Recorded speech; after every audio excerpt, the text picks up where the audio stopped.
The United States government stands with Ugandan journalists, everyday heroes and promoters of democracy, as we celebrate their bravery, their commitment to the free exchange of ideas, and their elemental role in civil society.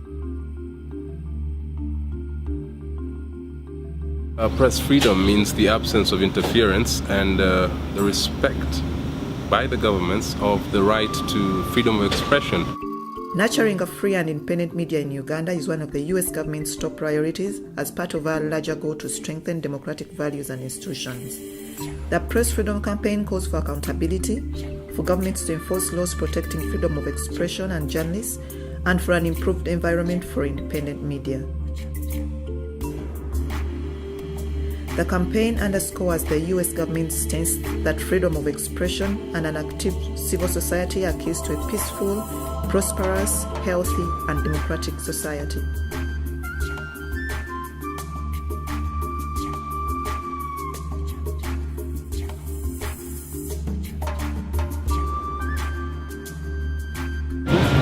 I believe the new regulations that were brought up recently by government is quite contestable. I'm seeing doom ahead. I think the intentions of this law are not very good, and as such, the World Press Freedom Day comes at a time when the journalism fraternity needs to sit together to see how to tackle what could be the biggest threat ever to freedom in this country. There are new regulations that have come in that require journalists to pay a certain amount of money, and the government will always be requiring them to renew their license. So there's fear that critical journalists may not be allowed to operate in this country.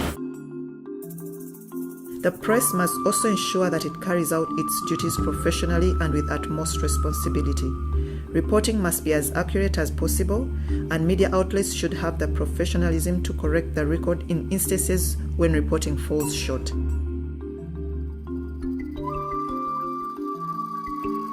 The stories and the articles that you see in the newspapers come at a cost, and you have to rally behind the fraternity to make sure that that freedom is protected so that the truth continues to be delivered to your living rooms and to your office desks through the newspapers. It does not come easy, so you have to support the fraternity to make sure that things continue to be as they are or even better.